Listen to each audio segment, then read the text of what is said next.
Le goût d'entreprendre, Doris Pradal. Merci d'être avec nous sur Radio Présence. Bastien Vialade est à nos côtés. Il est cofondateur de la société Staffman. Bonjour Jean-Marc Fontaine. Bonjour Doris. Un de nos référents éthiques pour le goût d'entreprendre. Vous cherchez du boulot, Jean-Marc? Bonjour Sébastien. Ah, il me répond pas, non en fait. Bonjour. Pas encore. Bonjour. Plus. À peu près un tiers des échecs de recrutement sur les statistiques, certaines statistiques, sont le résultat d'une non-appropriation de la culture de l'entreprise par le nouvel embauché. Alors certes, votre plateforme collaborative n'est pas un site de recrutement à proprement parler, mais plutôt un site de gestion de ressources. C'est pour ça que ça s'appelle staffing, je pense. Combler un besoin urgent et temporaire en compétence par une compétence disponible. Bon. Cependant, cela met en jeu une personne porteuse de compétences, qui va devoir s'intégrer en très peu de temps dans une équipe projet, un environnement de travail, une entreprise.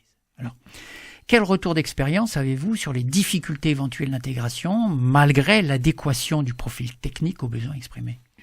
Alors, c'est très, très important comme point, puisque il y a un élément qui est très typique des entreprises de services du numérique, c'est le turnover. C'est-à-dire qu'effectivement, il y a 30, voire 40, et même certaines 50% de turnover dans ces entreprises-là par an. C'est énorme. C'est-à-dire, certaines vont presque renouveler la moitié de leurs effectifs en un an. Donc, c'est ce qui est fou. Et ça passe par une bonne gestion de ces entreprises. Alors, effectivement, moi, ce que je peux dire sur ce sujet-là, c'est que structurellement, ces entreprises vont travailler, comme je disais, pour des grands industriels. Et un Airbus, un Continental, un Orange. Donc, elles ne vont pas, les ingénieurs qui vont intervenir ne vont pas travailler uniquement pour leur propre entreprise, mais par définition, elles vont travailler pour une autre entreprise sous forme de mission. Donc, elles ont l'habitude de gérer ce genre de choses, mais ça peut poser une question pour l'ingénieur lui-même, une question d'appropriation, de sentiment d'appartenance à une entreprise. Surtout quand on va vraiment travailler dans les locaux de l'autre entreprise. Donc ça pose un... C'est ça, il reste sous-traitant en fait.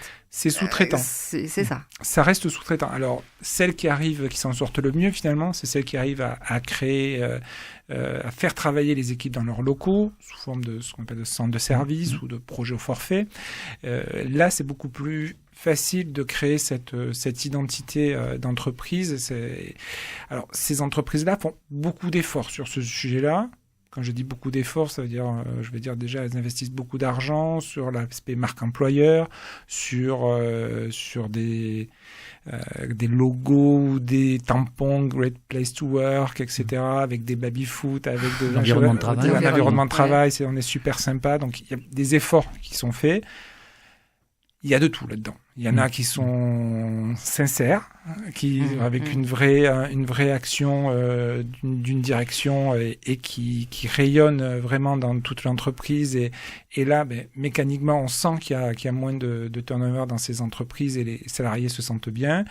Il y en a d'autres où c'est de la poudre aux yeux, juste un aspect marketing pour tirer, pour compenser les départs, voilà. Donc, faut savoir faire le tri là-dedans.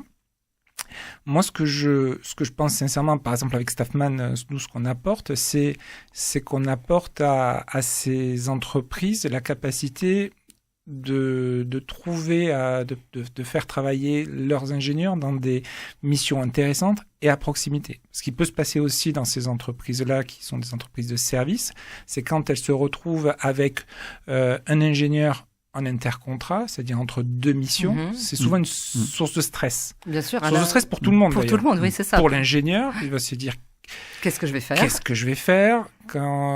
Est-ce que l'entreprise va pas être tentée de m'envoyer à l'autre bout de la France et oh là là, j'ai une vie de famille, tout ça c'est pas compatible avec ma vie, même si à un moment donné j'ai signé sur mon contrat de travail une clause de mobilité, c'est pas la vraie vie. Est-ce que l'entreprise, pour elle, comme je disais, quand l'entreprise est petite, c'est quelqu'un qu'elle paye en CDI et sur lequel elle a pas qui n'a pas de mission, qui crée pas de valeur et c'est compliqué économiquement.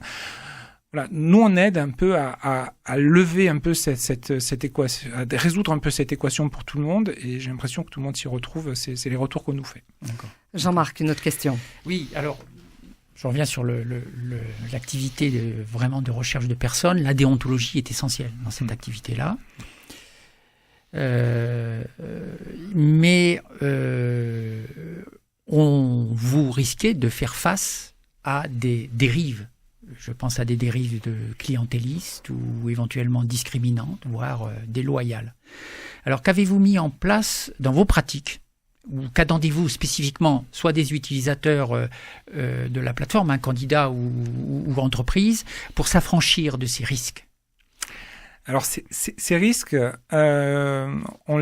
aujourd'hui, on a plutôt tendance à les gérer a posteriori, c'est-à-dire on a vraiment des difficultés. C'est difficile de les anticiper. Aujourd'hui, quand on a un freelance et une entreprise qui travaillent ensemble, deux entreprises qui travaillent ensemble, il y a une notation qui se fait à la fin. On est dans de l'économie collaborative, un peu comme un Wicar, un Airbnb, un TripAdvisor, un Blablacar. Une notation des entreprises et des ingénieurs. Alors, les entreprises, par exemple, si les entreprises sont amenées, par exemple, à travailler entre elles, c'est-à-dire si c'est un intercontrat qui va intervenir dans une autre entreprise, c'est pas l'individu qui va être noté, mais c'est les entreprises entre elles par rapport à leur côté pro, réglo, non discriminant, tout ce qu'on veut. Voilà, la relation de l'entreprise qui est entre les entreprises entre elles qui est notée. Et chez nous, ça déclenche une alerte. Si par exemple on a moins de 3 sur 5, 3 sur 5 et moins qui est sur une transaction, sur une mise en relation, chez nous, ça entraîne une alerte. On fait une enquête, on va interroger, voir si c'est justifié, pas justifié, si c'est abusif. On rentre un peu dans le sujet.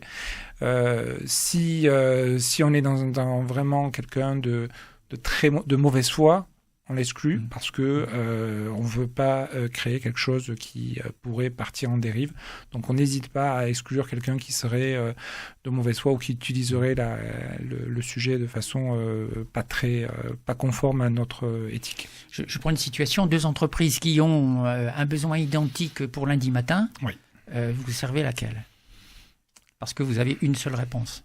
Moi, en fait, ce qui va se passer, c'est que si on a deux entreprises qui ont le même besoin pour le même client, ça peut arriver, ben ces entreprises-là, elles vont aller sur Staffman, elles vont voir les différentes possibilités qui s'offrent à elles, un candidat ou un freelance. Si par exemple, elles trouvent un indépendant, un freelance qui correspond, elles vont rentrer en relation, pourquoi pas les deux avec le même freelance. Et là, ce sera le freelance qui va choisir de façon avec qui il veut travailler, soit celui qui est, pourquoi pas le premier, soit le mieux disant, pourquoi pas. On parlait de système de notation il y a un instant, je me permets d'y revenir. Est-ce que le salarié peut noter l'entreprise en disant là, 10 sur 20, génial, la cantine est excellente, il n'y a pas de droit d'entrée à la cantine, ou est-ce que non, il ne peut pas la noter? Non, alors le salarié ne peut pas noter et le salarié n'est pas noté. Pourquoi? Parce que aujourd'hui dans Staffman, le salarié n'est pas partie prenante directement de la plateforme. Ça va être plutôt les entreprises entre elles, au sens les business managers, des décideurs qui vont gérer une contractualisation, qui vont noter entre elles. Donc le salarié, lui, est protégé de ces choses-là. D'accord. Jean-Marc, une autre question. Comment réussissez-vous à ne pas induire du délit de marchandage ou du prêt illicite de main-d'œuvre avec les entreprises qui mettent à disposition certains de leurs salariés en sous-charge temporaire? Alors, on est dans quelque chose de très connu dans ce secteur-là. Le risque du délit de marchandage est très clair. C'est pour ça qu'aujourd'hui, sur Staffman, ce qu'on met en avant, ce sont finalement les compétences. C'est pas des personnes individuelles qui sont mises en avant sur les entreprises, mais par exemple quand on est une entreprise et qu'on a une dizaine de personnes qui ont des compétences sur du développement web, l'entreprise elle va créer une fiche sur Staffman en disant je peux aider avec des compétences en développement web sur ces sujets-là. Après, peu importe c'est pas la personne directe qui est choisie, qui est identifiée. C'est un choix qui se fait vers ses compétences dans l'entreprise. Donc, on décorrèle l'aspect, je dirais, humain de l'aspect compétence, pas pour le déshumaniser, mais justement pour ne pas rentrer dans un sujet de délit de marchandage. Et voilà. Donc, et d'ailleurs, les contrats qui sont créés, les contrats de sous-traitance entre les entreprises, sont très clairs sur ces points-là. Nous sommes un peu pris par le temps, Bastien, désolé. Je voulais juste que vous nous disiez ce qui a changé dans votre vie depuis que vous êtes devenu entrepreneur. Question large. Rapidement. Alors, je vais le faire très rapidement. Beaucoup de choses ont changé. Déjà, un épanouissement personnel, puisqu'il y a un sens dans le travail que je fais au quotidien, et j'apprends énormément, et donc ça répond à ce besoin-là d'évolution, et puis voilà, je veux dire, on vient de réaliser une levée de fonds fin 2018 avec Hello Work. Avec Hello Work, tout à fait. C'était une aventure là aussi. J'ai passé 6 mois extraordinaires. Avec plein des hauts, des bas, des stress. La vie d'entrepreneur, et voilà, et c'est une responsabilité, même quand on a beaucoup de responsabilités, j'en avais beaucoup auparavant, mais le fait de pas être salarié, mais vraiment d'être entrepreneur vraiment à 100%, il y a quand même une différence. Tous les matins, quand on se lève, cet enjeu, cette responsabilité, elle est décuplée, mais elle est aussi grisante et donne envie de réussir. D'avancer, d'aller plus loin. Jean-Marc, une dernière question. Cette levée de fonds de 600 000 euros, je crois, doit vous permettre un développement à l'étranger, si j'ai bien compris. Principalement en Europe, je pense. Alors, avez-vous déjà repéré des différences culturelles qui vous amèneront à adapter localement vos processus et les pratiques qui en découlent? Absolument. Alors, c'est vrai que déjà sur 2019, on va vraiment être concentré encore sur la France, parce qu'on a encore beaucoup de travail à faire sur la France. Là, on parle sur 2020.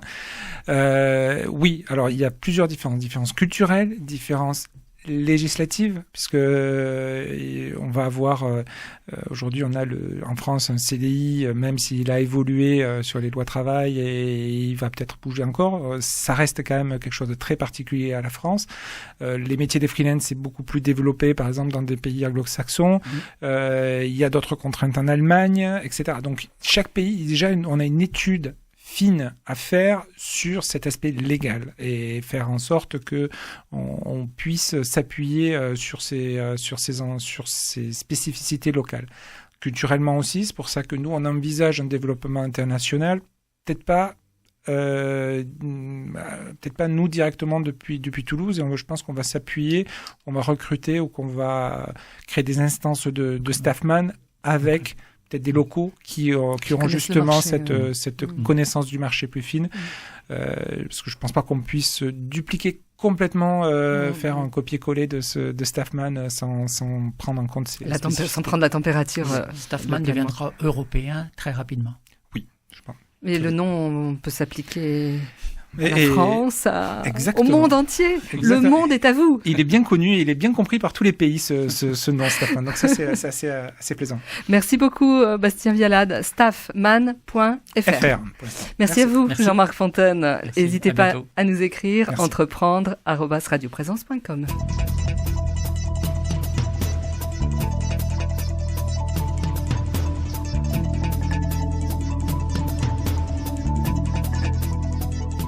Le goût d'entreprendre, une émission en partenariat avec la Caisse d'épargne, la Banque des entreprises et des professionnels de Midi-Pyrénées.